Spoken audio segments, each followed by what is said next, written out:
주방을 단순히 이렇게 음식을 생산하는 공간에 그치는 게 아니라요. 주방도 사실 자동차 엔진처럼 심장 부분이거든요. 사장님들 안녕하세요. 내 가게를 살리는 주방동선 MC 상큼발랄 주현정입니다. 오늘부터 저와 함께 주방동선에 대해서 한번 이야기를 나눠보실 건데요. 이 주방동선을 어떻게 짜느냐에 따라서 가게 매출이 달라진대요. 이렇게 어마어마한 사실을 보다 더 전문적이고 체계적이고 재미나게 풀어주실 분을 모셨습니다. 바로 전주대 전효진 교수님입니다. 안녕하세요. 네, 여러분 반갑습니다. 와, 잘생겼다. 잘생겼다. 예. 잘생겼어. 아유, 감사합니다. 저는 전주대학교의 외식산업학과의 전효진 교수입니다. 여러분들한테 네. 주방 동선을 정말 잘 관리해서 가게의 수익성을 높이고 피로도는 낮추고 그래서 가게를 잘 살리는 비법을 전수해 드리려고 제가 이 자리에 함께 했습니다. 그리고 저 또한 아직 뭐 주방동선의 중요성이 얼마나 되는지 모르겠지만 미래의 창업자 그리고 요식업 사장님이 될 거다라는 생각으로 한번 열심히 들어보도록 하겠습니다.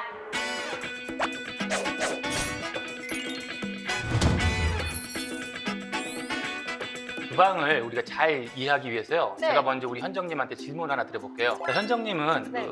차를 고르실 때 뭘 먼저 보세요? 차를 고를 때라면 저는 일단은 디자인 중요할 것 같고 가성비 중요할 것 같아요. 그쵸, 뭐 가성비, 네. 디자인 좋은데요. 연비를 보는 분도 계시고 사실 브랜드를 보는 분도 계시고 네. 굉장히 다양합니다. 그렇죠. 근데 가장 중요한 건 우리 자동차의 핵심이 엔진이라는 것은 다 알고 계시거든요. 네. 잘 보면 우리 현정님도 자동차 살 때 엔진 잘 보세요? 엔진 잘 아시나요? 제가 자동차 안 사봐서 아, 그러시구나. 안 사봐서 모르겠는데 저는 그냥 디자인이랑 색깔만 잘 볼 줄 알아요. 예, 주방도 사실 이렇게 자동차 엔진처럼 심장 부분이거든요. 근데 사람들이 자동차를 고를 때 엔진을 잘 보지 않는 것처럼 우리가 잘 모르는 부분이기도 해요. 그래서 저는 주방을 매장의 심장이라고 이야기를 합니다. 와, 주방은 매장의 심장이다. 굉장히 명언 같은 느낌인데요. 이게 도대체 어떤 의미일까요? 주방을 단순히 이렇게 음식을 생산하는 공간에 그치는 게 아니라요. 음식을 생산하기 위해서 식재료를 저장하고 그리고 가공해서 이 서비스하기 직전까지 모든 작업이 일어나는 공간이 바로 주방이거든요. 그러니까 음식의 요람에서부터 무덤까지 다 이루어지는 곳이라는 거죠? 예, 그렇죠. 정말 제일 중요한 곳이라고 해도 과언이 아니네요. 특히나 요즘 같은 시기에는 배달이 굉장히 성행이 많이 되어 있잖아요. 예. 홀보다도 주방이 제일 중요하겠네요. 그렇죠. 요즘에 이제 배달을 많이 하니까 네. 만약에 홀에서 판매를 한다면 손님들이 음식을 다 먹고 나간 뒤에 그릇을 처리하는 일까지도 주방에서 이루어지고요. 네. 배달을 할 때에도 포장의 작업도 주방에서 이루어지는 경우도 굉장히 많이 있거든요. 와, 그러면 정말 주방 동선만 잘 관리를 해도 그 모든 것들을 빠르게 처리를 할 수 있을 것 같습니다. 네, 그러니까 여러분 이것만 기억하면 될 것 같습니다. 주방은 매장의 엔진이다. 맞습니까, 교수님?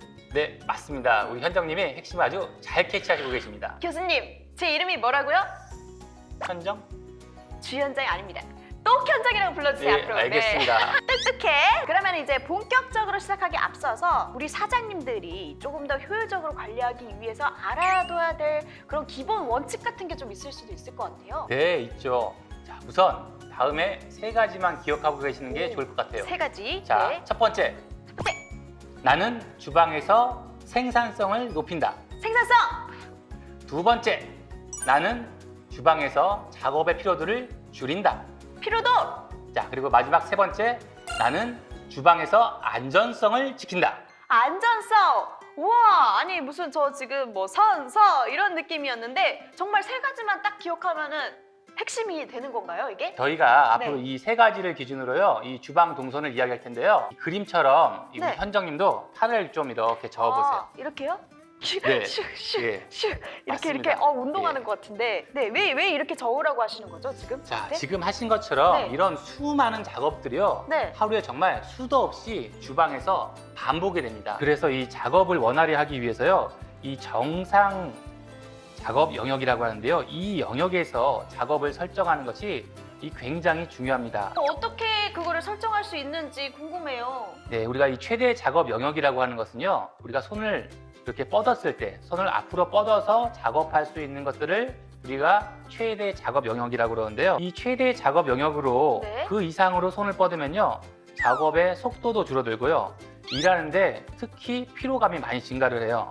게다가 또 안전성도 떨어지겠죠. 그렇긴 하겠네요. 확실히 만약에 저기 멀리 있어서 이렇게 집으려면 너무 힘들 것 같아요. 아니 근데 교수님, 만약에 제가 이렇게 뭐 이렇게 작대기 같은 거나 이런 걸로 이렇게 아니면 가제트 팔찌로 이렇게 집을 수 있으면 늘어나는 네. 건가요? 네, 그렇게 하셔도 되는데요. 아마 그 현정님 가게에서 주문을 하면 네. 1시간 뒤에나 배달이 될 것 같아요. 네. 이게 바로 생산성을 저하시키는 작업들인 겁니다. 아, 네, 그렇습니다. 여러분, 저처럼 하시면 안 돼요. 자, 아니, 근데 사실 주방이라는 게 메뉴가 어떤 것이냐, 그리고 정말 사장님의 신체 조건, 배관, 배수, 이런 것들도 영향이 있을 수 있을 것 같고, 주방마다 굉장히 조건이 다양할 것 같은데, 그럼에도 불구하고 이 기본 원칙 3가지가 다 통용이 되는 걸까요?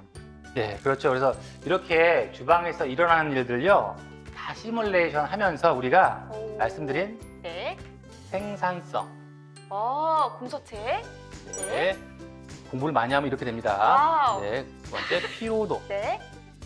그리고 안전성. 안정성. 네. 이 3가지 원칙을 지키면서 우리 가게에 맞는 최적의 동선을 구하는 거죠. 정말 이 모든 주방에 이렇게 통용이 될 수 있는 3가지 원칙을 발견해내실 정도로 어떻게 보면 이게 자영업자나 이런 분들에 대한 애정도도 굉장히 느껴지는 것 같습니다. 저도 과거에 그 외식업을 좀 해봤거든요. 아, 정말요? 예. 외식업 사장님이셨어요? 네, 그렇습니다. 어떤 쪽? 중식, 한식, 일식 어떤 쪽? 그런 이제 업태라고 그러는데요. 저는 이제 홍콩 음식도 했었고요. 홍콩! 한식도 했었습니다. 네, 그래서 네. 아무래도 다른 사람보다 이 네. 사장님들의 마음을 조금 더 잘할 수 있긴 할 것 같아요. 아, 어떻게 그때 당시에 사장님 직접 하실 때 예. 이런 것들 정말 주방이 중요한 거구나 이런 거 느끼셨었어요? 네, 주방이 너무너무 중요해서 네. 공부를 많이 하다 보니까 아. 지금의 교수까지 돼버렸습니다. 와, 박수! 진짜 대단하시네요. 네. 여러분, 이렇게 어렵게 얻어낸 원리 원칙입니다. 생산성, 작업 피로도, 안정성 이 3가지 꼭 기억해 주세요. 얘기를 듣다 보니까 제가 또 한 가지 궁금한 점이 생겼어요. 그럼 주방 동선을 처음 짤 때 처음부터 아예 각을 다 잡고 계획적으로 다 들어가야 되는 겁니까? 그렇게 하면은 아주 네. 좋겠죠. 예. 어. 그런데 그게 너무나 핵심적이고 좋은 지붕인 게요.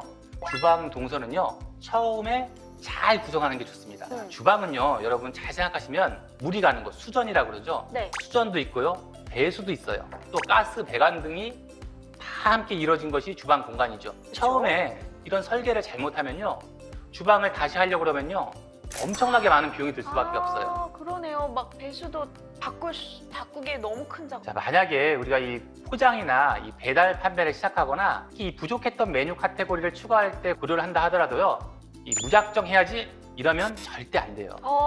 그러면은 어떻게 해야 될까요? 자, 아까 말씀드린 그 주방의 이 3원칙을 잘 고려를 해서요, 동선을 잘 구성하는 것. 그 중에도 우리가 식재료 저장 공간의 위치, 주방 기기의 배치, 이런 것들을 함께 고려해서 메뉴도 추가하고 그다음에 배달을 할 수 있는 우리가 동선도 새롭게 잡아낼 수가 있어야 됩니다. 그러니까 아무래도 주방 동선을 애초부터 구체적으로 체계적으로 짜는 것도 중요하지만 그 이후에도 배달 동선이라든지 이런 것들을 맞춰가면서 수정해 나가는 것도 중요하다는 말씀이시죠? 네, 바로 그렇습니다. 역시 똑현자 칭찬해. 교수님 칭찬 안 하니까 내가 스스로 칭찬해야지. 좋습니다.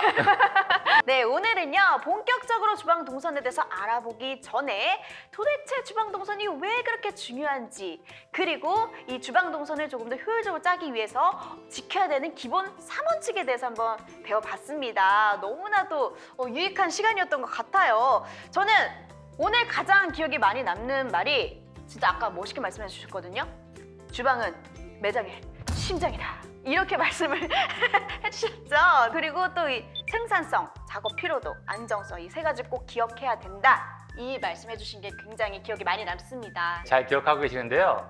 그 미국 식당에서 이 네. 원 스텝, 원 세컨드라는 저 말을 이거 많이 해요. 알 것 같아요. 이거 해석이 혹시 네. 한 걸음을 1초에 가라.